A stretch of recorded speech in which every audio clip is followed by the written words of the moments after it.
தமிழகம் எங்கும் கிளைகள் கொண்ட Annamal institute of hotel management and hospital management படிப்பில் சேர்வதற்கான அட்மிஷன் நடைபெறுகிறது. மதுரையில் வீட்டிற்குள் புகுந்து பள்ளி சிறுவன் மற்றும் அவரது தந்தையை நாய் கடித்து குதறும் சிசிடிவி காட்சி வெளியாகியுள்ளது.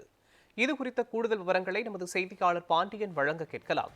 பாண்டியன் வணக்கம். மதுரையில் வீட்டினுள் புகுந்து பள்ளி சிறுவன் மற்றும் அவரது தந்தையை நாய் கடித்து குதறிய சிசிடிவி காட்சிகள் வெளியாகி இருக்கிறது. இந்த நாய் யாருடையது? அது குறித்து நடவடிக்கை மேற்கொள்ளப்படவிருக்கிறதா? சொல்லுங்க.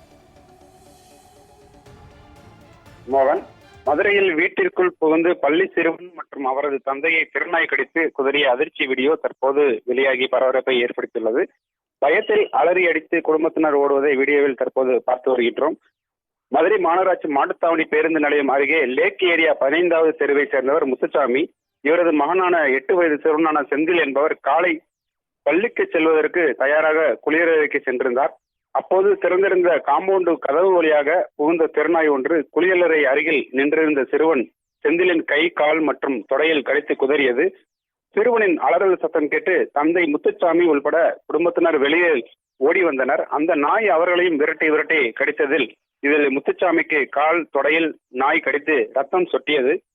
பின்னர் நாய் அங்குமிங்கும் ஓடிக்கொண்டிருந்த நிலையில் இதனால் அங்கிருந்தவர்கள் அதிர்ச்சி அடைந்தனர். பின்னர் தகவலின் பெயரில் மதுரை மாநகராட்சி சுகாதாரத்துறையினர் அங்கு வந்து பிடிக்க போராடி 1 மணி நேரம் போராடி நாயை பிடித்தனர். படுகாயமடைந்த சிறுவனுக்கு மதுரை அரசு ராஜாஜி மருத்துவமனையில் 3 இடங்களில் தையல் போட்டு தடுப்பூசி செலுத்தினர். தந்தையும் அவர்களுக்கு முத்துசாமி என்பவருக்கு தடுப்பூசி செலுத்தினர். இவர்களை நாய் விரட்டி கடிக்கும் சிசிடிவி காட்சி தற்போது வைரலாகி பரபரப்பை ஏற்படுத்தியுள்ளது. மாட்டுத்தாவணி பேருந்து நிலையம் ஒட்டி மீன் கழிவுகள், ஓட்டலின் உணவு கழிவுகள் உள்ளிட்டவை கொட்டப்படுவதால் தெருநாய்கள் அதிக அளவில் இப்பகுதியில் சுற்றி வருகின்றன.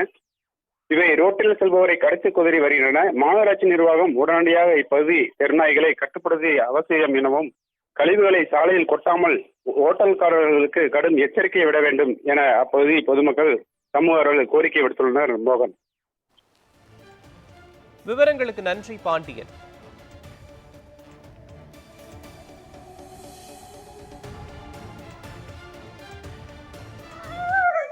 செல்வா செல்வா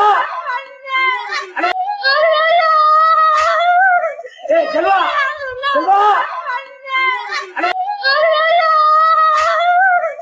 செல்வா செல்வா செல்வா செல்வா